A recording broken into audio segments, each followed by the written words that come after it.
Yo, what's going on, everyone? It's Brian and Jim here with Drink a Beer and Play a Game, and welcome to another episode of the Power Hour Podcast. Yes, hello everybody. Welcome to episode 222. Thank you for joining us tonight.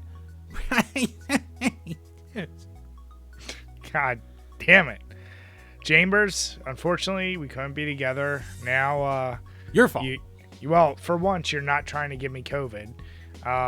But my basement, you can even tell probably behind me, this room is just a complete goddamn been torn apart. I have a gazillion contractors coming out the house, just like you're still in your transition with your house. It's fun times, Jim. Fun times. Fun, expensive times. Every day's a blessing, Brian. It's great. Jim, I have a real question for you. We're talking about fun times. How you doing in Tetris? And wait, I gotta say one thing. If you're not already, I'm a big I've talked my shit on Discord, but on our Discord you gotta follow, because Jim gave a sub channel just to what is it? Beat it before Jim, or Win before Jim. Win before Jim. And man, the numbers you put up, I mean, that heartbreak of you coming in second, what was it, like last week, like last Friday or whatever? Yeah. But I love the recent ones. There's like an 8 and then a 90. I just threw the 90 in for fun because I was like, this is so egregious. I have to throw this in. It just, Jim, you know what? I literally, I'm going to have to use that meme when you do finally beat it, of Alfred sitting across from Batman, and he finally wins, and he nods at him. Yep. I've had 8s, I've had 5s, I've had 4s, a couple 4s. I had a 2 here and there. Yeah, Brian, I'm basically going to be tracking like anything like 15 or above, I guess. I think that's worthy of being like, well, fuck me again. And yeah, if you want to join in on the fun, or even do it before me and rub my face in some dog poo, head on over to the Discord, follow the channel, and show how much better you are at that goddamn game than I am.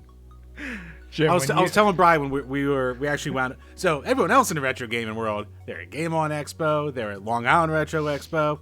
Brian and I, what do? We take our kids bowling. That's what we goddamn do, because we are broke. Well, we were drinking beers and playing games. Well, that's what we were doing too. Brian, could we even say what we were doing is playing bowling, or we were there, Jim. We were there. Brian was doing what he does with everything in life, where he tries to manhandle his way through it, just with raw strength. No skill, just raw strength. Whether it's, there's no technique. Whether it's yard work, when he used to do MMA, when he's bowling, when he's doing any kind of sports. This is why his neck is made of toothpicks at this point. And so when he bowls, he basically just grabs the ball and wings it as hard as he can. So it's either going to be a strike or a gutter ball. Absolutely no in between. There's no in between. And yeah, there are no spares in that household. No, I did get some spares. My first game was way better. And I was because your wife is a fucking pro, because she did it all of her life. And you guys apparently have been going over the summer pretty consistently. I said I hadn't bowled since you, me, and our buddies did it at a COD release probably 4 or 5 years ago at this point. So, yeah. And here's the deal. I do enjoy bowling, but it's one of those deals where I'm good for one game. Like, once we did that second game, I truly did not care. And even your wife, she's like, you got to at least line up. I was like, nah. And then I would get a strike. I mean, I basically almost got a spare when I was using one hand because my belt broke and I was holding up my pants. That was when you did one of your better ones. Yeah. That was one of your better frames. So it's, bowling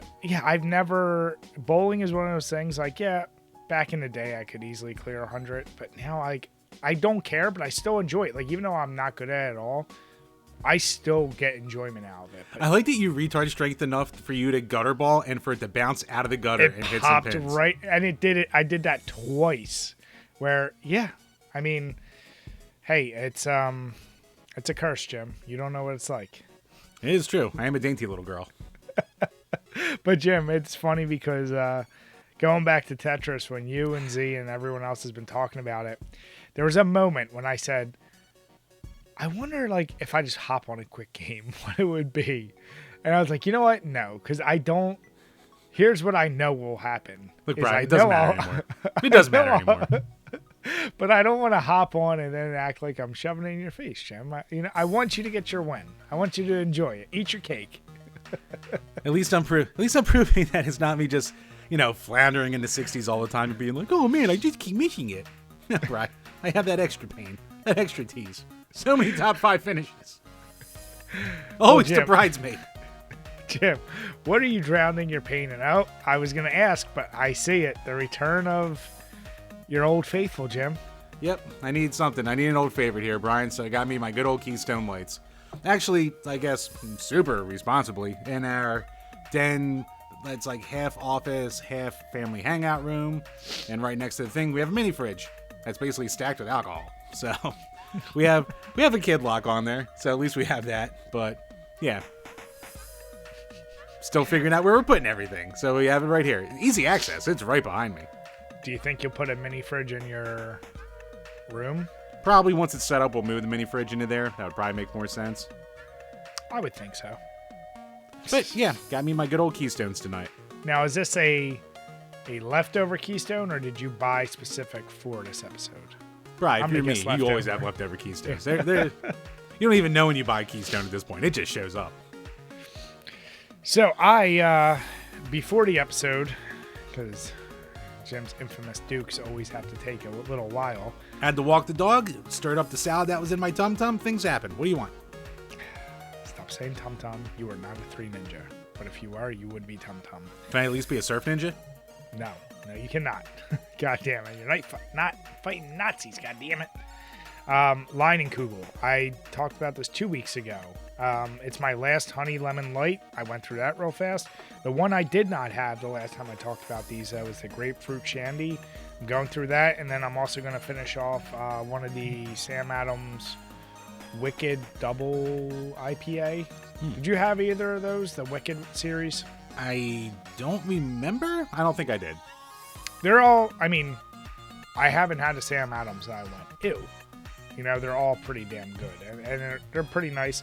It's funny. You and I have talked about beer commercials a lot.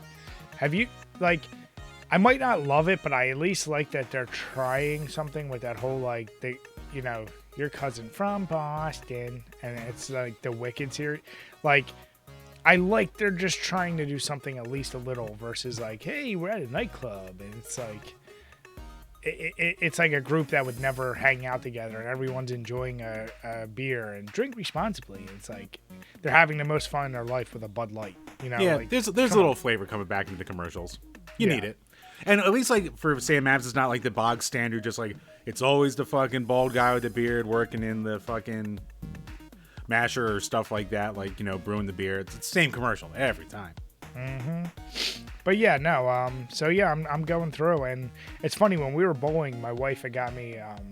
I said, just grab me whatever. She got me the Dirt Wolves, which are my favorite IPAs from Victory. Maybe my favorite beer from them, aside from Golden Monkey, of course. But man, having not drank in a really long time, pretty consistently, those two hit me. I'm not gonna lie. Yeah. They hit me pretty good. So yeah. Is that why when we get the Goodwill after, you're like, Jim, buy it. Jim, buy these games. Jim, buy them. I'm shocked. Jim and I talked. I told him about the Goodwills are starting to heal, and he got to see it firsthand. When was the last time you've seen games like that around us? Nah, for actual games around us, it's been forever. And it was a lot of Xbox One and PS4 too, shockingly. So those are starting to make the rounds, and even just beyond sports games, because I've seen those already. Yeah. But yeah, it's good to see shit coming back. But like I told Brian, I basically have no desire to collect right now while everything's in shambles.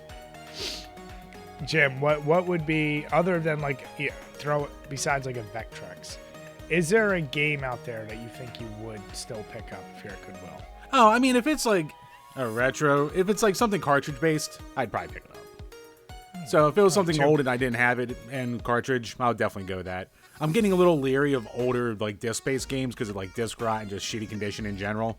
Yeah. So part of me is still just unless it's some game that I know is a little uncommon. If it's something that's super common, and I'm gonna be $5, still probably not worth it. Yeah, no. Because most of it, I know I'm just never gonna get to. Well, we said you're a shelf collector. You don't really play games. Other than failing at Tetris 99, though, what have you been playing this past week? Nothing, Brian. Just failing at Tetris 99 when I've had time. Haven't had a ton of time, so I'm like, I'll just pop in a couple games of Tetris. That'll relax me. Maybe today will be the day. You know what? I've given you the winning formula, and you refuse to take it. You turned off your music, but you haven't done it while you're pooping. You gotta do it. And you know what's gonna be funny? I know how pissed it will make you when you do win that way, and you'll be like, God damn it. Because Brian's technically right. I almost can't out of spite now. One day you know it's gonna happen. You know it. No comment. Yeah, this past week I've gotten a little bit further in Blasphemous. I swear I'm at the friggin' end. I'm at that part where you fall into a pit and you fight the one boss who like does the flaming attacks, and he's got the giant hood like you too, but it's like red. Do you know what I'm talking about? Yes. Yeah, he's where a pain in the level that keeps auto scrolling up. No, that was the witches. Yeah, that was the witches. This is it's really far in the upper northeast corner of the map, and it's like it's like that weird part of the map where like there's a lot of locked doors with keys. The map is colored brown on the mini map, and like you basically have to go in this door to come out the other side, and at one point it just drops. I'm getting to a point where it's like I don't even know what's friggin' left other than areas where, like you and I've talked about, they're so, even though I'm leveled up, they're so goddamn hard at this point where I'm just like, oh God. So yeah, I've only played a tiny bit of that. I did more DVD. Little news, we should be trying to record the Body Harvest review this week. Yep, no, absolutely. I'm still rearing to talk about that, Jim. I'm still mad you didn't get to go as far as I did. Bro, you let loose. Hey, look, I would have gladly played more, but you know what? Life, huh? Life. It's all right. You'll get to do Bionic Commando all the way. Enjoy that one. I played it, and that's a game I always I hear that one's I would a bitch. like. It's not even. It's like it's just another one of those annoying one-hit kills. And I hate those styles, especially like at this point. Like you save states, do what you gotta do, but man, I will. Enjoy that, Jim. Enjoy that, you son of a bitch. But no, these are all thanks to once again our Patreon request, which we truly do appreciate. Between just real life and everything else, not making excuses, but we're gonna wrap up the last couple, get them all done this year. We don't have any else on the docket. We have a lot of games we want to get back to reviewing, and some call them themes, call them games that we actually ourselves want to review. But for all of the patrons who do support us, we truly appreciate it. And Chambers, what questions do we got this week? Yes, patreon.com/DrinkABeerandPlayAGame, where for as little as $2 a month, you can ask a question and we'll answer on each and every single one of these Power Hour podcasts. Wifey's chasing the dog back there. We just got our dog back. We don't have any gates or doors anywhere in this house, so it's a work in progress. Oh, actually, quick shout out. We forgot to do this a couple weeks ago. Shout out to Charles Lemons for signing up for the $5 tier, so thank you so much. But yes, so for the questions. First up, from Burn Retinas. Did you ever try any of those energy drink beers from the mid-2000s like Tilt, Four Loko, or Sparks? So we definitely talked about this. Four Loko for sure. More than I care to. It's one of those ones that was just a terrible idea. Never tried Tilt, or what was the other one? Sparks? Sparks, yeah. Yeah, no, I never tried. Four Loko is one of those things. It was like, it's just like doing Red Bull vodkas or 5-hour energies and then a whole bunch of drinks. Like, it's not a good idea. And now that they've made this, call it the weaker version. Yep. Yeah, it's nothing special. But yeah, man, I don't miss those days. I've said I've given up energy drinks altogether at this point. I don't know how you still drink them, Jim, to be honest. I drink them once. I drink like one can every 6 months. I don't even like the taste anymore. I used to love, you remember in college, I would drink a Monster every day. Like, yeah, you love Monster Green. Love Monsters. And, yeah, now I can't even, they're just not for me at all. I gotta say, I kind of like the G Fuels that have been coming out. Like, I just had, like, the Crash Bandicoot last week or something, and I'm drinking. I'm like, pretty goddamn tasty. The Tetris was good. The Sonic was good. They've all been pretty good. I mean, So if you want to shorten your lifespan and you want to stay up, there you go. But yeah, I mean, we talked about it a lot. Like you said, Four Loko for a good 6 months was like the hangout drink of choice. And the beauty of Four Loko is back in the day, one, it was like 1,000% alcohol. It tastes like dog shit, but can't stop burping. But by the time you're halfway done, like one can, you were feeling it, and you weren't even worried about the taste anymore. And this is back when the what was the bad shit in there? Taurine or? I mean, the thing that it's taurine is the main thing that gives you your energy. Yeah, I forget what the fuck was the real bad thing that was in there that they took out. But like we would drink 3 of them, and like you would be blackout drunk. 3. You only drank 3, and you'd be blackout drunk and ridiculously hungover the next day, since it was such garbage tier alcohol. Like I remember one time, you'd be so drunk, like my one buddy whipped out his dick and started playing it like a guitar, and his girlfriend got so mad at him and almost broke up with him on the spot. It was one of the hardest laughs I ever had in my life. But yeah, once they eventually we just all kind of went, yeah, we probably shouldn't do this anymore, and we just stopped collectively. That's one of those things I'm happy went down, and as far as like not being a real thing anymore. But yeah, I don't miss them at all. Yeah, me neither. I had my fun, but what's done is done. Let's put it that way. All right, so what's our next question, Chambers? Last up from Snarkcast. I don't know if you asked this already, but Brian, since you brought up last week, overrated or underrated? Haven't done one of these in a while. Pumpkin spice. All things, not just beer.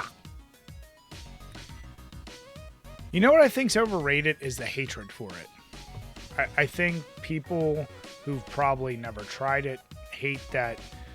You know, I don't think it has a popularity it did in starting in 2016 or 17. Whenever it really hit.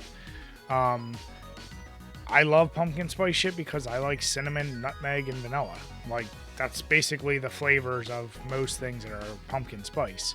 So I love it. I've said many times, it's one of those things, just like an Oktoberfest beer or certain desserts around Christmas or turkey on Thanksgiving. I only drink it or have that kind of shit around this one particular time. And because I know it's limited, I enjoy it more. I think it's very corny, the people that go out of their way, oh, it's so blah, I'll never get pumpkin spice. It's fine, enjoy your nothingness. But, I think it was very overrated. Like I said, maybe 5-6 years ago, but now I think it's fine. Yeah, I'm a big in the it's fine camp. Beer wise, definitely underrated. Oh, anything else wise? I don't know. I might be in the overrated camp. I love me some pumpkin pie. That might be one of my favorite pies out there. But outside of that, anything else, pumpkin infused, I'm doesn't do anything for me. So you don't, that's what I'm trying to think. They definitely, everything, they go crazy. They made pumpkin spice Cheerios, pumpkin spice other cereals, pumpkin spice cookie. They go above and beyond with all that shit. So and like I said, I like it all because I like those general spice notes of pumpkin spice. But the big thing that made pumpkin spice hate it the most is pumpkin spice lattes. No, Brian, it's white women. That's what made it hate it. Yeah, but people like to act like they hate them, but we all love them, Jim. I mean, Jim. I will say, hey, pumpkin spice latte, having it, I can't justify spending $7 on it, but no, times I've had it, it's good. I'll say it's good. I can't say it's something I go out of my way to get, but I get it. Hey, it's a very, I think it's pretty sugary too. I'm not sure. Oh yeah. But yeah, of course, it's sweet with cinnamon. Who doesn't like that? If you don't like that, you're probably the same asshole who doesn't like dogs. Well, when you put it that way. Yeah. I guess I gotta be on Team Pumpkin now. But yeah, no. Except my asshole dog keeps taking my daughter's fucking stuffy toys and running away with them. I just hear all over the house right now. And yelling. That's what a dog Lots does. of yelling. That's what a dog does, Jim. So great. Jim! But no, good question, Todd. But yeah, I think the hatred is outshined the point of it being overrated anymore. If there was as much hatred, maybe it could be overrated.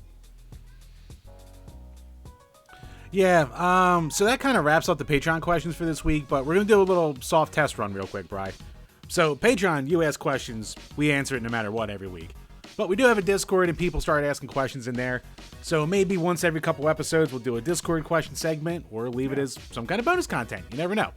So, if you want to join in on that fun, make sure to check out the link below to the Discord and to the Patreon. So you can talk to us. Ryan, you can get our opinions on things. Yeah.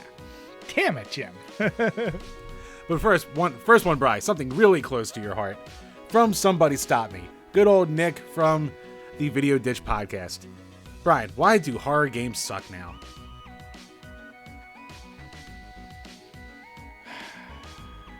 I mean, it's like horror movies after a certain point.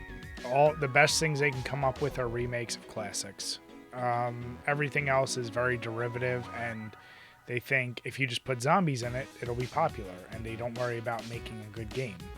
Not to say there aren't some good horror titles out there, but they're few and far between, and like I said, when Resident Evil remakes are still kind of the top tier thing, which I love, but in their essence, they're still just remakes. So I think, it's going to take a lull of like bad, and then eventually something will come along.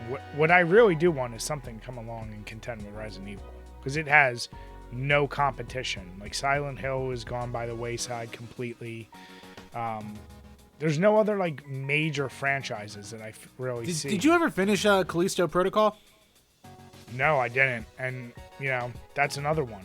Because it basically felt like Dead Space. I do like it. I'm not knocking it, but I'm kind of like, I've kind of done this. So, I look at something like, and now this is many years ago, but like Bloodborne, I would categorize that as a horror game.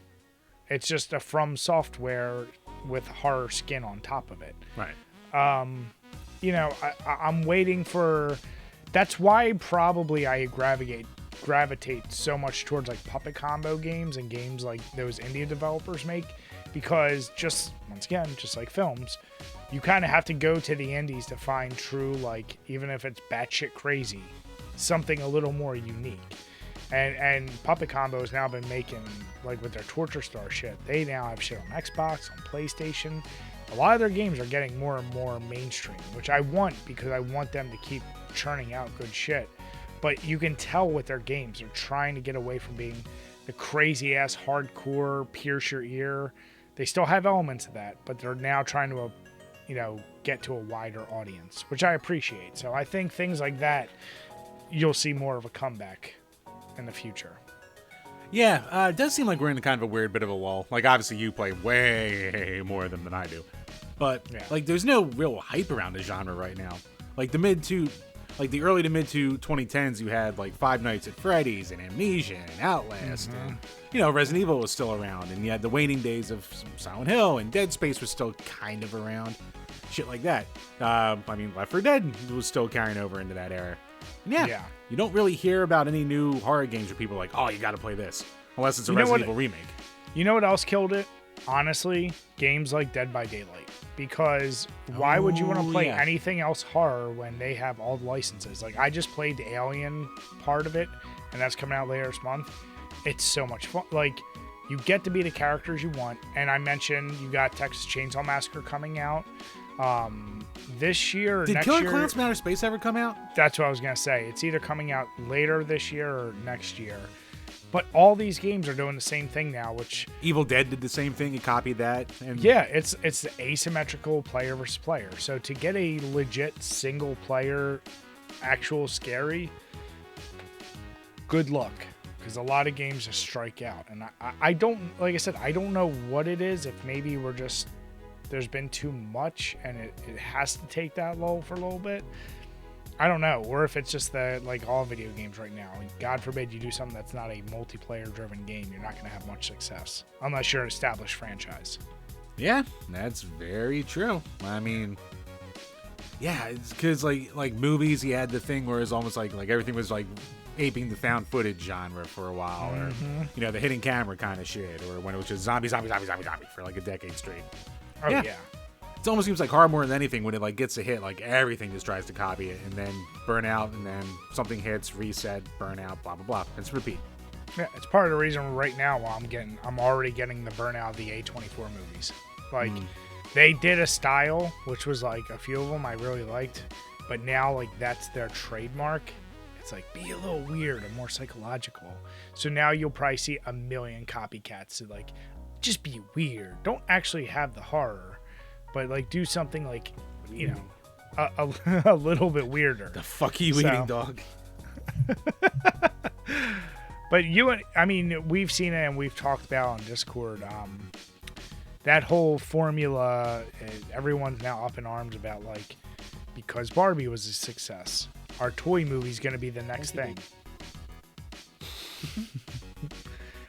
So yeah, that's going to be the real question. Are we going to see now a huge thing of toy movies being made because Barbie was a success? Oh, well.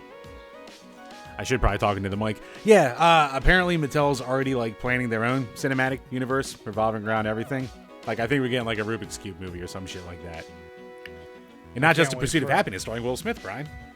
I'm waiting for a Monopoly or a Mousetrap. I mean, they don't need to remake Clue. That was already perfect. It is true. But yeah, no. I mean, that's how it works, right? One thing gets successful and then you just remake it to oblivion. What about an Oppenheimer cinematic universe, Brian? Just a whole slew of war crime movies. There's a lot of them out there, James. So much content, Brian. Ideas just sitting out. Who needs writers when you just have history, Brian? That's all you need. History is the best writer of all of it, right, Jim? This is true. But yeah, wrapping up the Discord questions from Tron Cannabis. I know, Jim, you're not a fan of turn-based RPGs, but what other genre of games are you not a fan of? And honestly, there's not a lot that I'm not, like, a big fan of. And even RPGs, like, I just have to be in the mood, but I'm never in the mood. But, like, I've said it before, but, like, racing games, I don't hate racing games, but I have no desire right now to sit down with racing games or to get good at them or put the investment into them to unlock all the shit that comes with them. For the most part, they're good. Like, it's very kind of rare these days you hear about a bad racing game, but it's also kind of a niche genre, and there's not that many being made either. So the people who make them really love them. I just don't care enough to put the time into putting time in. I mean, you also, at this point now, you don't play wrestling games, you don't play sports games. Like, those are all but dead genres for you. I mean, I play them, but like I said before, I'll get one a generation if I get that. Because I only need one a generation. I'm not going to buy it every year. Yeah. And I said, I mean, there's not a lot I would say I hate. There's just so much I know I'll just never get to. But they're more franchise specific versus genre specific. I mean, as I've shown, I think, on my streams or whatever, like, I will play anything. I like a lot of puzzle games. I like whatever. But there's certain things, like, I know I will never beat a Kirby game. I just won't. Like, it's just that has zero interest for me. Probably there's a shit ton of JRPGs I'll never play. Because, yeah, like, there's only so much time, right, Jim? Like, you gotta figure it out. Yeah, you know what? No, I actually do have a good answer right now. I am so burnt out on collectathons in general that it has to be something really fucking special to hook me. Like Mario Odyssey, like damn near perfect game, so that got its hooks in me. But you have to be top tier. Like they could say, "Oh, new Banjo's coming out," and I'd be like, "I don't care." Like I don't care about Conquer. Donkey Kong 64 is a goddamn hate crime. Like Ukulele, I'll never play Ukulele. Like shit like that. Like I just don't care, and I have no interest in doing it. Yeah. I mean, I would argue that it's just as important for you to know the games you don't like as it is the games you do like. Like, yeah. I think being too general, like we all have our niche things we like and we focus in on that. But I think there is something to be said. Like, you're not supposed to like everything. You're supposed to dislike a lot of shit. Like, if not as much shit as you like. So, yeah, if you say that you don't have a genre of gaming you don't like, you're a liar. Like, fuck you, you're a liar. Yeah, absolutely. It's the same as, like, I love the people that go, I like all music. and you name like two things. You're like, no, I don't like that. I don't like that. It's like, I like all music, but I don't want to hear country. I don't want to hear pop. I don't want to hear this. I don't want to hear that. You're like, so you just like metal and specific metal at that. Okay, cool. You know, like that shit pisses me off. Whereas you go through my list and you will hear everything. I mean, yeah, what do you call it? You, like, back to the games, like, you know, someone who's like, oh, I'm not playing Call of Duty, that normal shit, fine. If somebody ever unironically, unflinchingly said normal shit, right away I'm done. I'm done. Yeah, without like specifically saying normie stuff, but like it's the vibe they give. Like they're like, oh, just COD in sports games, not real gamers, like that crowd. But even then, I'm just like, all right, whatever, man. Yeah, it's the same way people want to. They're also the ones who want to play 700 hours into Persona, and I'm just like, no, thank you. Yeah, like you're not more of a real gamer just because you're in the very niche, deep into one genre. Like, I would argue the same people. Like, my wife right now is playing one of those iPhone games. It's kind of like Candy Crush. It's a puzzle game. It's one you've probably seen the ad for. She's on that shit all the time. She's gaming, whether she wants to admit it or not. Like, that is gaming. Just like Pokemon Go, just like Candy Crush, just like you and your goddamn Clashing of Clans. You know, like, that's all gaming, no matter what you want to call it. So, yeah, I hate this idea. It's like, no, you're not the real one. I'm the real one. Because then it's like, why are you even trying to separate that line? I don't get it. I know. I agree. But that wraps up Patreon. That wraps up Discord. So we'll see what we want to do with some Discord questions.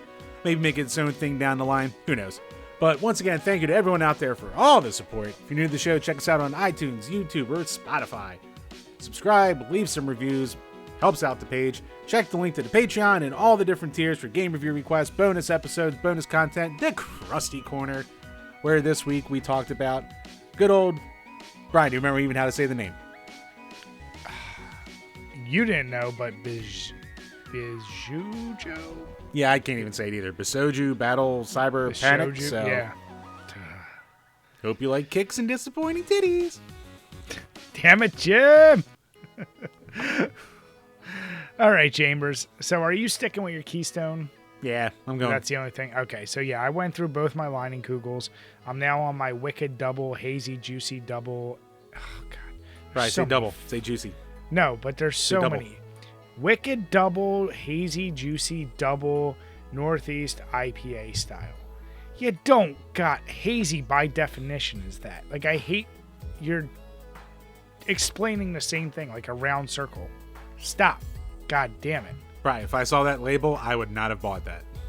I'd be like, I mean, you know what? It came in a variety pack, so fair. Know. But this one's 8.3%. The other two I had were 4 or 5. Who do you think you are naming yourself that? An amped up double IPA chock full of juicy, bold, and aromatic fruit notes. Boasting a wicked yet soft drinkable body and smooth finish. We doubled down on this New England styled IPA. Hate it. I hate the write-up, but the beer is actually pretty good. But Chambers, speaking of beer, and for once, we're kind of talking about it, but not really. The downfall of Bud Light and everything going around it. Can't escape this shit. It's the only goddamn story in town. Anheiser Busch is now selling off 10 of their craft beer brands to Tilray, which is a company that basically got its start in cannabis and is a giant global brand, which actually did already own Sweetwater, I believe. And they own Sweetwater? Really? Yeah, they own Sweetwater and one other one, and I'm trying to find it as I talk. But basically, it's an all-cash deal, $85 million cool to purchase Shock Top, Breckenridge, Blue Point, 10 Barrel Brewing, Red Hook, Widmer, Square Mile Cider, and Highball. Now, I'm very familiar with Shock Top, Breckenridge, Blue Point. I think I've had some from 10 Barrel. The rest, I have no idea. I don't know about Red Hook, Widmer, Square, or Highball. Yeah, no clue there. So, yeah, I mean, you got to imagine that they were basically just like, oh, yeah, we want Shock Top and Breckenridge, and then Tilray was like, well, you got to throw a couple bit more if we're going to give you $85 million. Add a little bit more, which this article comes to us from Business Insider, and this sale 8, Brian. 8. It says 8 like 5 times. Does it? Yes. Oh, I think then they own 10 total now. All right. With the 8. But either way, I know I saw 10, but when this closes, it's expected to make them $180 million annually, and it should make them the 5th largest craft brew company in the U.S. Because they were currently 9th. So that's pretty goddamn insane. But yes, I am correct. So they own Sweetwater Montauk and Sweetwater. Yeah. So, I've never heard of Tilray, I should say. I know Sweetwater Brewing. I've never had Montauk, but I don't care. But this is one of those things. I feel like all those breweries I just named, even though people wanted to shit on Shock Top and everything, it's owned by Anheuser, it still was doing its own thing. I don't care what you say, their chocolate pretzel stout or brown ale. I can't They have remember. a banana pretzel one too. That was pretty good. I remember. Yeah, Shock Top has some. Even their orange, their regular orange. Shock Top orange is great. Yeah, I really like Shock Top. Blue Point has some good things. Breckenridge had a few I've tried, but like I said, it's one of those deals where I'm okay with this. But does this signify more concern than people want to give onus to Anheuser Busch, that they're just selling off shit now? Yeah, so it's weird. It's probably like a couple-fold thing, even besides the whole Bud Light controversy. But it also comes in the light of slowing beer sales for craft beer in the United States. TD Cowen analyst says that craft beer sales have declined 6% in 2021 and 9% as of last year. So, we talked about it, especially during COVID and all that crap, just the absolute influx, the crazy just explosion of craft breweries over the past 10 years or so. Eventually you hit a point where you can only have so many. And maybe there's burnout going on. Maybe there's just too many goddamn companies. And we talked about it before with, a lot of people, and especially with, I'm blanking right now. Oh, God, I feel like an asshole. But Hop Nation USA, when we had them on a couple times. And just how AB InBev was the big, bad giant that just came in and was buying up breweries left and fucking right. And it's probably just not viable at this point to have that many. So that, along with a little PR disaster with the whole Dylan Mulvaney thing, and here you go. I can't imagine $85 million being, obviously I'm not here to poo-poo $85 million, but it kind of seems like a drop in the bucket for what they kind of do overall. I'm sure overall, their numbers are fine. And I'm looking right now, Anheuser Busch, they got Budweiser, Bud Light, Kona, Michelob Ultra, Stella Artois, Estrella, Busch, Natural Light, Landshark, Presidente, Hoegaarden, and then they have a bunch of craft partners on top of the ones that are being sold, which is surprising because they are selling off some of their biggies. But they still have Devil's Backbone, Elysian, Four Peaks, Goose Island, Omission, Wicked Weed, and Winwood. So it seems like they're downsizing the whole craft thing, and I think they kind of struck while the iron was hot. Like we said, they purchased some shit. But the influx of so many goddamn breweries popping up, I think they're probably our bread and butter is our main lines. We need to support that. And they still have, like I said, Kona, Michelob, Stella. So they still have other things other than just Bud and Bud Light. So they'll be fine. If those if the 8 that they're assuming is going to net these guys 150 annually, $85 million, it's not cheap, but it really gets me wondering, how much is Tilray worth? And I know they're into cannabis, and I'm sure that's a booming business, but I don't know what their value is, but I can't imagine it's small. Yeah, they're no small potatoes. Maybe they're almost going to be like a 10 cent where they just seemingly come out of nowhere and just take over everything. Well, I'm looking right now, and it was their revenue for 2022, because they are publicly traded, was $628 million. So 85 not bad. Isn't nothing when you... I'm not saying that's low. No. But that's a significant portion of, that's over 10% of their annual, what do you call it? So, okay, no, that's a pretty big deal for them. Yeah, so what is Anheuser Busch pulling in annually? I mean, of these beers, what do you, I mean, are there any of them that you? Oh, okay. For 12 months, as of June 30th, 2023, their annual revenue was $59 billion. Like I said, Brian, drop in the bucket. Yeah, for them, it's definitely a drop in the bucket. So yeah, I guess they're just like almost dumping inventory at that point. Is what it seems like. And they're like, all right, we'll get some shekels for it. They could even though I know Bud Light has to be, even though I know Budweiser is still a great seller, even let's say the worst case that Bud Light never recovers from all the shit that it's had, they'll be fine. Like it's not going anywhere. No. The only issue I think I do have with the article, and then if you click all the links, they're like, oh, all the conservative transphobia is what caused all this downfall. Like, that's a very simplification of them just, doing a very shitty marketing job. Like they're just trying to say blame. It's like Amy Schumer's like, oh, it's all right-wing conservatives who are giving me downvotes, and that's why Netflix has to change. Right. Yeah, exactly. Now, there's a lot of factors at play. Like that PR disaster definitely didn't help for them. But, yeah. I mean, not even PR, just an advertising disaster. But you know what I mean. Yeah. No, but it's interesting. I mean, maybe Tilray will become a much better known name. And I wonder, do you think people will give them the same shit? Because it's basically the same idea. They're not as big as AB InBev, but this is just a big company buying craft breweries. Do you think people will have as much of an issue with that? Until they get famous for being shitty about it? I mean, you know what? Eventually, if you're act like a shitty enough company, people are going to start to bitch and you will be the bad guy. And then it's just, are you fine with being the bad guy like AB InBev is? So, remains to be seen.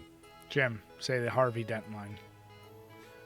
You either die a hero or live long enough to see yourself become a villain, Brian? There you go. Science. And that's why I like you, Jim. Got all the classics stored up here, Brian.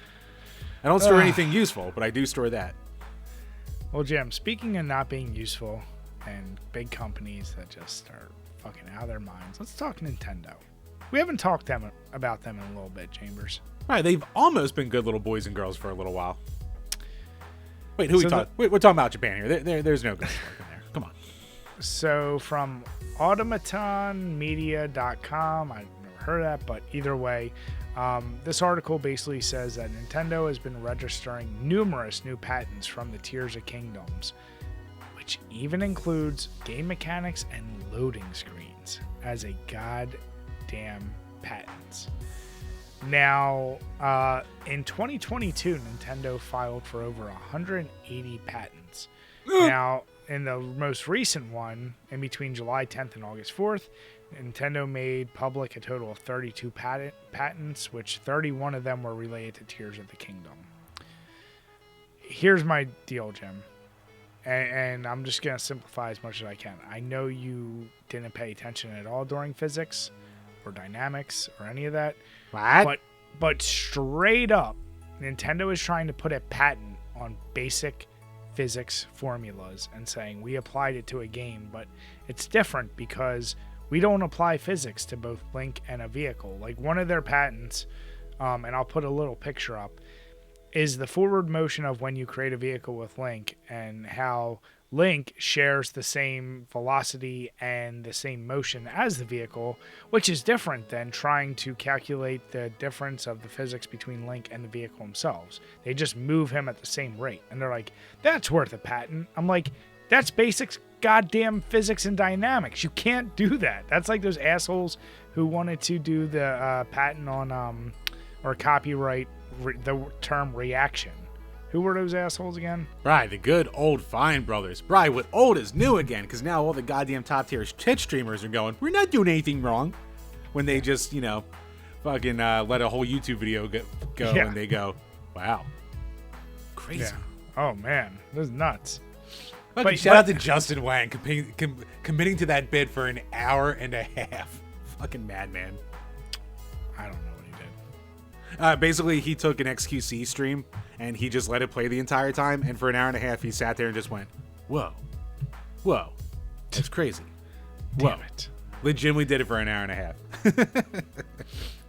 But it's just to shit on interesting to them. me, like the shit they're trying to do. Then they try to patent things like the function within Tears of Kingdom. I'm just gonna call it the hand grab, the ultra hand, which basically you can fuse items together. And I'm looking at everything else they're trying to patent. And as I said, even the way their loading screen sequence works out. And I'm like, are they really that ballsy? Like, they're taking mechanics, which that shit has existed in the past. They've perfected it for sure and made it very user friendly.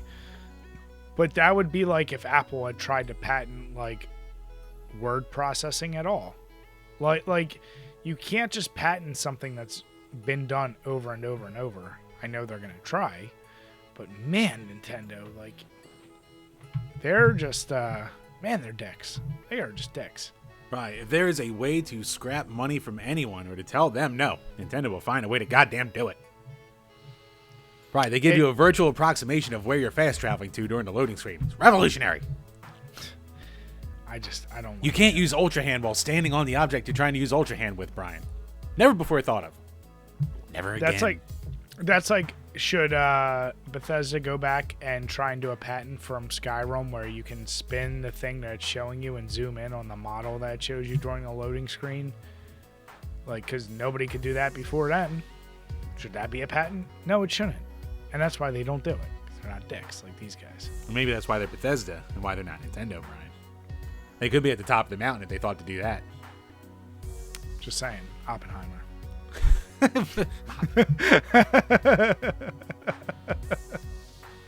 Brian, what are you implying there, Brian? You tell me, Jim. What are you implying, Brian? I'm just saying Oppenheimer. I put no context to it, Jim. You build the bridge with the tools I gave you. Play connect the dots on your own. Come to your own conclusions. That's right. Right? Did they actually patent that jump to conclusions, Matt? Because you can really do that right now. They probably fuck. If it was Nintendo and that was a Nintendo movie, they would definitely patent that for sure. Dicks. God, this makes me not want to play Tears of Kingdom even more. You're not going to get around to that anyway. I know, but I wanted to, and I think it has been long enough that like the FOMO's like worn off on me. I'm just like, okay, I'm good not getting around to that. Yeah, oh yeah. I mean, when I went on that tear of playing Breath of the Wild, I mean, once I actually played other games, that wore off uber fast. I can't even get through fucking Ocarina. Like, and it's probably because of my bad taste in Nintendo at this point. Right, just fucking finish Ocarina. I might not. I want to, but I just. All right, I'll just take it back. I'll just take it back to the retro tank next time I'm over. Here's the deal. I know for sure. I don't even need the retro tank at this point. I'm fine playing it, whatever. But I'm at the point where it's like, I know what will happen. If I give you back the game in a couple years, I'll be like, hey, Jim, let me borrow it. I want to be like, if I beat it, I'll never look at it again. If I don't beat it, there will always be a thing like, I need to go back and beat it. But I just want to get it done. Right, just force it down, Brian. Hate it, Jim. All right, Chambers, in a bit of news, which I was not expecting at all, we're finally getting a new South Park game, and it's called Snow Day. It was announced as of 3 days ago, and we'll have the video playing as we talk about. It's from THQ Nordic, which I've said many times. Stick of Truth is still, if it's not in my top 20, it's like lingering right there. If you do comedy games, it's unbeatable. I beat Stick of Truth 2, Fractured Butthole, this year or last year, I can't remember anymore. That was great too. And I was waiting, like, what is going to be their follow-up? They did they're like kind of like Dungeons and Dragons, wizards and shit. Then they did the Avengers kind of superhero knockoff. I was like, oh, what's going to be their next genre? And now it's like a multiplayer. It reminds me of like a MOBA. Yeah, that's what I'm trying to figure out. Like a League of Legends-ish kind of game. Everyone in the comments is kind of talking about, like, what is it called? Happy Wars or something? Some, like, early Xbox One game that had, like, cutesy characters and big multiplayer battles, which I didn't even hear of until I saw the comment section of this video. Yeah, so there's very little. You got Cartman like talking, and then they show literally like maybe 10 seconds of the game, and it looks like I saw at least maybe 20 people on screen at once, but I guess it's like some kind of arena based fighting, and there's like traps set up. So I'm very curious. Like I wonder if it's just like you build 2 fortresses, go in, fight each other. I don't know. As Jim and I covered, we did all the South Park games. We still need to do a formal review for Fractured But Whole. I still need to play it, really. Yeah. I mean, I'm down to do it whenever, but yeah, we gotta finish off that. So the reason, especially because like we don't always throw like single game trailers on here, but we've done, like you said, every other South Park game basically. We're gonna do this. We're gonna have to do it. I mean, the same way. If I'm actually amazed, it's been since what 2007 they've done a Simpsons game. Was that last one?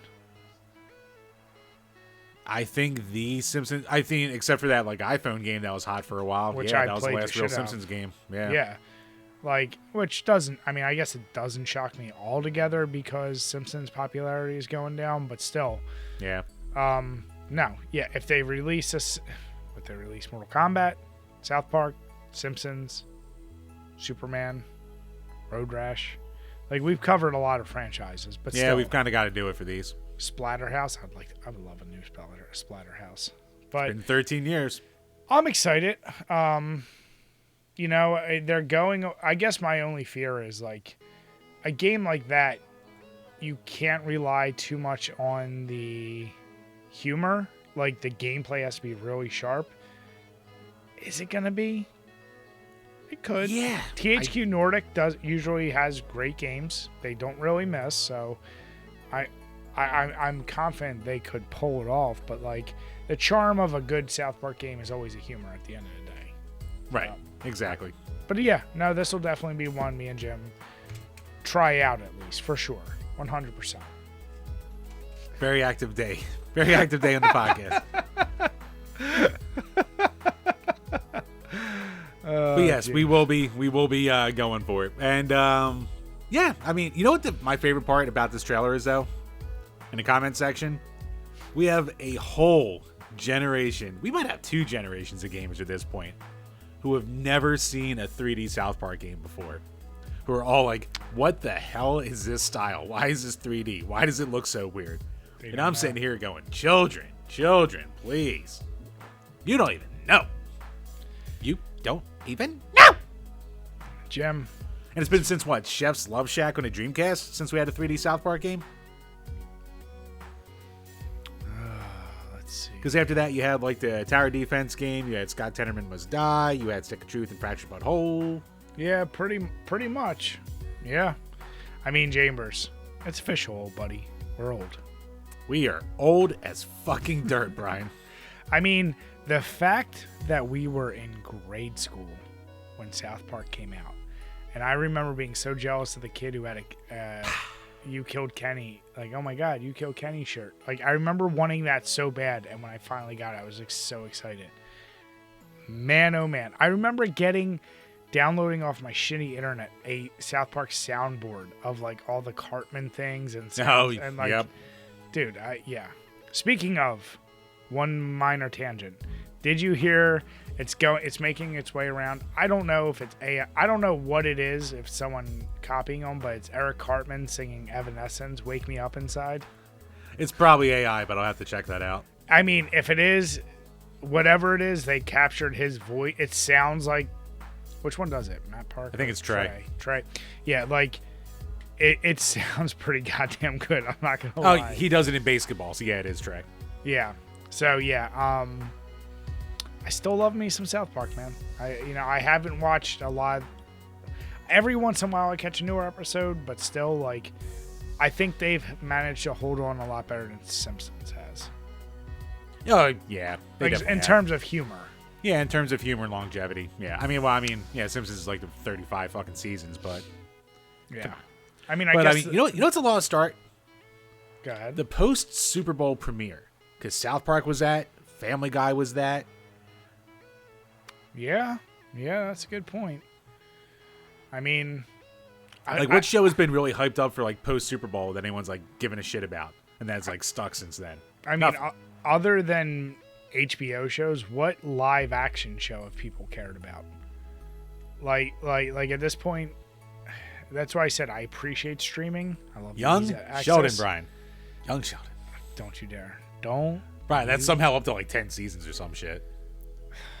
The Roseanne reboots on like what, 7 or 8? Just never underestimate boomers, Brian. Never underestimate boomers with like network TV. Somehow they keep this shit alive. They love it. I mean, it's the same as well, I love like now the thing is for animated shows, the newer generation, it's Rick and Morty. I've never seen one. I'm not hating on it. Maybe I would like it. That's fallen off too. But that's one I've never seen a single episode. Like the first 3 seasons were good. After that, it's kind of questionable. But that's the thing, is like, what's going to be the next animated thing of the next generation? You know, like, it's not here yet. So I don't know. But yeah, no, like I said, so we will keep track of it. I did not have a release date. It's obviously just a very early trailer other than saying 2024. So who knows what that means, but we'll keep watch over it. Yep. And speaking about things we have talked about in the past, Brian, this is a fucking long time coming goddamn update. So, what, 2-3 years ago, we talked about the start of the Apple and Epic Games lawsuit because of Epic basically suing Apple for their monopoly on the digital storefronts for mobile and charging 30% to people to keep their shit on there. Mm-hmm. Well, Brian, Apple won. Here's the deal. As we said back then, and as I'm saying now, wah, Epic. Like, I don't want to hear it because you're two of the most ginormous corporations. I know Apple is much bigger than Epic, but I said it when we talked about previously. Apple is the platform everyone wants. Go to Android. Go to Mint Mobile or whatever the fuck you want to go to if you want to use something else. The fuck is Mint Mobile? Ryan Reynolds. You never see those commercials? Oh, is that the one he's done? Well, one, I never watch anything anyway, so. Yeah. Which, you know me. Granted, Mint might just be a character. Writer's strike. Who cares? But no, like, here's the deal.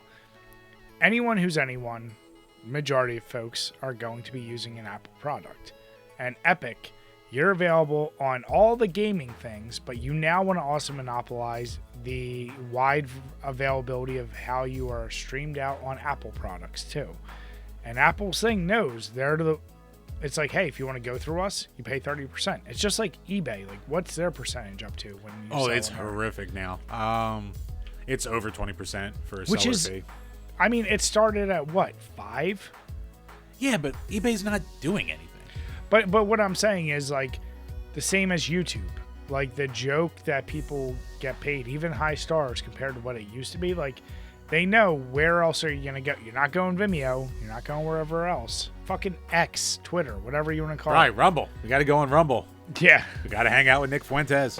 God damn it, Tim. But, like, go on Cozy. Apple, if you want I will grift. If you want your shit viewed, that's the way to go. And yeah, they're saying if you're doing sales because you're on Apple or through our thing, we tax you 30%. I don't love taxation, but I like the idea. It's like, if I create this platform and made it what it is, and now you want to sell shit on it, give me a taste. Give me a little, just wet my beak a little bit. Epic, you're still going to make hand over fist money. They're just mad because they wanted to get into shitty ass NFTs and all that bullshit. Well, it all started because they wanted to do their own microtransactions through their own story and game. And Apple was like, you got to go through us. That's how it all started. Which they can, just don't do it on Apple. You can do it on your... Which is what they've been doing since it started. Yeah. Yep. Yeah, like, that's why it's like, Apple winning this, it's not a loss for... I love it's like the cry for like, oh, it's going to hurt the indie guy. It's not hurting any indie people. If an indie person was able to get your shit on Apple and get their app in the store and get sold, they would be so happy to do this. This is one greedy fuck being mad at another greedy fuck out-greedying their fucks. Well, yeah, so, I mean, I think we said it back when we first started talking about this. Like, the reasoning for it, like Epic's reasoning for it, it's the right idea for the wrong reason. Because, honestly, if you could give indie game developers the ability to sell their own microtransactions in the game without being taxed, 30% and having to go through Apple's bullshit, that would be huge for these small guys. So yeah, like Epic Games, like, fucking cry me a river. Like, yeah, Fortnite, you were owned by China, it doesn't fucking matter for you. But it really could have been a good legal precedent for smaller companies going forward. So it does kind of suck in that sense that they lost. And in a way, you're kind of also like, it sucks that it wasn't anyone but Epic trying to do this because, it's the meme of two retards fighting. You're not, it's what it is. Like, you're not going to be cheering for either of them. But with this, though, like, if it was just some kind of smaller guy taking on Apple, but then again, who could take on Apple but Epic? Who has the money to do it? So it's a double-edged sword. And that's why I said, like, if you want your thing to get the most views, eyes on it, people engaging, Apple's the way to go. You're paying a price to use the platform that most people use. If you're an indie developer, if you're anyone else, you probably do have to start other places. I mean, take your shit to Steam. And this is in the game realms. If you're an app developer, yeah, you're kind of landlocked. Go to Android with their 10 people that enjoy it. Like, do what you got to do. I'm just saying, like, I'm not justifying it, but I'm also like, I can understand it to a degree that this almost causes people to not want to do microtransactions, which is at the end a winning goal of get rid of microtransactions. I would much rather pay for like an app nowadays. Like, I can't tell you the last time I paid for an app, but let's say an app, worst case, is going to cost you $5. I'd rather just put up 15 or 20 if I really want the app and know that I'm not going to get ads, not going to get microtransactions, and whatever. I would gladly pay that up front if I could get rid of all that bullshit versus you try to pull me in with a $2 upfront fee and then everything I actually want out of it, I got to keep doing microtransaction after microtransaction. Oh, yeah. I mean, depending on the app, I've done it before where I'll pay like, $5 or whatever the fuck it is to like get rid of all ads and shit like that and load screens because it's intrusive. It's annoying. Yeah. And, like, I don't know, I just won't buy a coffee one morning. Okay, I can enjoy my app now. Whatever. Exactly. When it's something like that, that's fine. But, yeah, I don't know. It's weird. It's definitely a weird one. It's one where I'm just like, it kind of sucks it didn't go through, but it's also like, whatever. Yeah, because I'm just of the opinion, and I do hear what you're saying. As an indie developer, it sucks, but I don't like the model of microtransactions as the way to get successful anyway. Like, I want that to go away as a thing. Yeah, but I mean, I think if there's a way around the 30% tax in general, because, if you're paying $15 for the full experience, well then, 5 of that's going back to Apple, even if you're just doing that. So, I mean, it's a thing across the board with anything Apple related. Yeah. No, I get it. Like you said, but Epic, I don't feel bad for you. Yep. Don't feel bad at all. Another one of these lawsuits that just kind of drug out there, and I don't know if the right team won. Much like with Keystone versus Stone. Right team didn't win, I don't think, but, is what it is. Xbox won, though. That was the right team. They're on the way. It's not finalized, but they're on their way. Heavily on their way. Yeah. I think that's more of a where there's smoke, there's fire situation with, just waiting for the other shoes to drop. Yeah. Oh, but Chamber. But Bri, speaking about dropping, how about dropping something out of your goddamn pants? Or at least looking like it. God damn it, Jim. Bri, are you somewhat proud that went back when we used to do segments for the podcast and upload them? Are you proud that one of the most viewed ones was when we talked about the Pokemon sex toys? I'm not shocked it was. You want to talk about follow-ups, Brian? This is like the follow-up to that. Dude, if we do a Nintendo game, we talk Nintendo, I know views are up. And I get why it's so easy for channels just want to be Nintendo centered, because that's where the views are. Everyone's not clamoring for Slaughter Sport, Jim. I mean, people do like it. That and Parappa, apparently. We should just be a Parappa channel, Jim. We should just keep re-uploading the Parappa, cutscene video 1,000 times. Fuck. Why did we never think to just do Parappa 1 video now? Now we got to get all those cutscenes. Jim, get to work. Shit. Do I still have that footage? Is there a Parappa 3? Nah, there's never Parappa 3. All right, well, Jim, start playing Parappa 1, get the footage. And then I'll Oh, God, that game was a fucking nightmare on an LCD. It's a terrible game. But anyway, Not terrible. let's Delightful. talk about this Charming. thing that Jim's going to buy. So there's a Wiglett Pokey plush that's 10 1/4 inches. That seems excessive. This is one of those things, and it's funny because you click on the site, I can't actually find it, so I don't know, is it real? This is my question. Oh, if you go to PokeCenter.com? Yeah. Let me see here. Okay. Let me see No, Wiglett. oh, it sure is. Holy shit. No, it is. And Oh, right there. Right. It's like the third one down. What are you doing here? for You type in Wiglett, it pops $25, up. you can get here's the deal. Look at that cute little guy. Look at that cute little face, Brian. And I'm showing. Don't worry about the profile view, Brian. Just look at it straight on like they do here. And I am showing the tweet, and this is from Pure Dead Gaming saying, absolutely no way Pokemon are not trying to sell this as a serious kid-friendly product. Decent length and girth, too. You knew what the fuck you were doing. Like, this is such a, like, this is a Jim move. This is like Jim's department in Pokemon plush, and everyone else, you go down, there's Bulbasaur, there's all these other great looking ones, and Jim's department's like, I got a Wiglett, and you're like, well, let's see it, and you're like, what the fuck is that, Jim?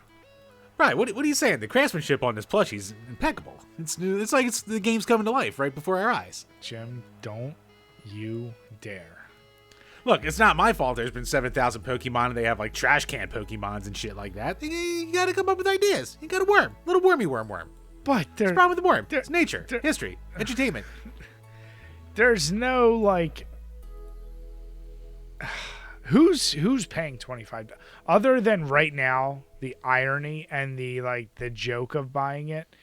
Who's actually buying it? Like, I've always wanted a Wiglett, other than collectors that want the YouTube video of like holding Wiglets going in both sides of their face. That's actually going to be a thumbnail for you this week. God damn it. Be Wiglett in both sides of your face. Oh, God. Fuck. Choking on my rage. But, you know what? I love when a dirty joke goes far. And whoever created Wiglett in the Pokemon verse, you knew what you did then, and it's continued on now. Legacy unlike none other, Brian. Jim, the real question is, when are you going to buy it? You know, as you were talking about like people ironically buying it and having it in the background, I was like, I could get one of these and just fucking have it like on a shelf back here, something like that. I'm going to tell friendly, how Sandy do to you buy do? it for you for Christmas if you don't buy it yourself, Jim. That's all I'm going to say. Ooh. I mean, right, I gotta add to the decor of the old game room. Gotta make it presentable here.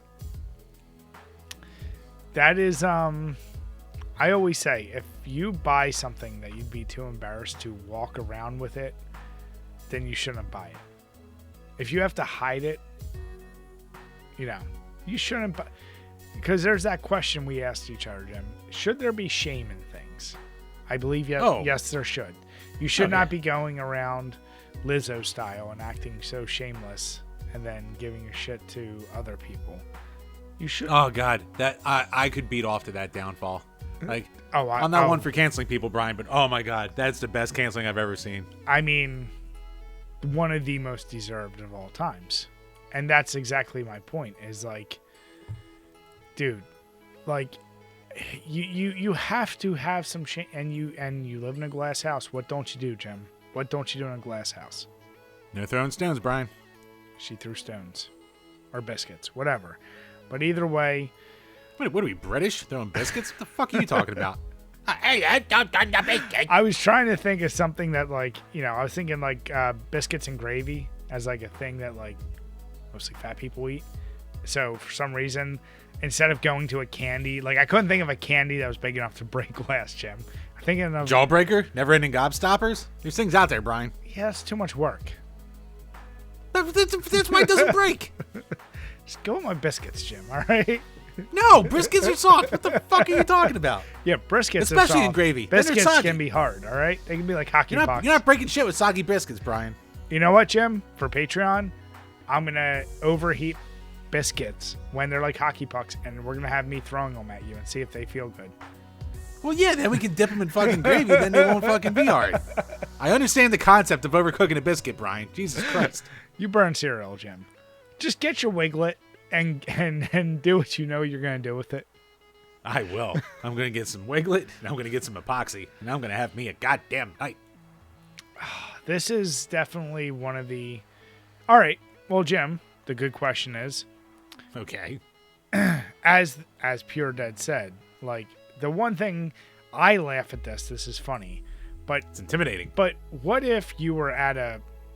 I don't think they have a Pokemon store, but you were at a store that had Pokemon plushes, and your daughter runs up and says, I want this piglet. What are you saying? At that point, you have one of two choices. Yeah, well, I have an easy answer because she has 1,000 stuffed animals. I'm like, nah, no stuffed animals. Put that all away. She doesn't have any. She just wants one. You say, you can pick one. And she looks at all of them and says, I want the Wiglett. Are you going to be okay with that? You know what, Brian? At that point, she's young, she's pure, she doesn't know any better. And if I make a big deal out of it, it's just going to make it worse and lead to more questions. So that's when I go, okay, what is this? It's a worm. It's an earthworm. You know those worms you see? It's one of those. And then in 20 years, she posts a picture like, can you believe my dad let me get this as a kid? What the fuck was wrong with him?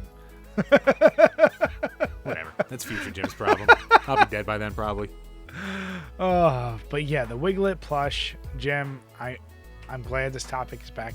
I know there's got to be other weird ones. Oh, Jim, speaking of weird gaming items and things that we were offered or offered to be sponsored by, I've seen so many, and I know it's through you. I forget if you commented on it or something, but it's people because of you.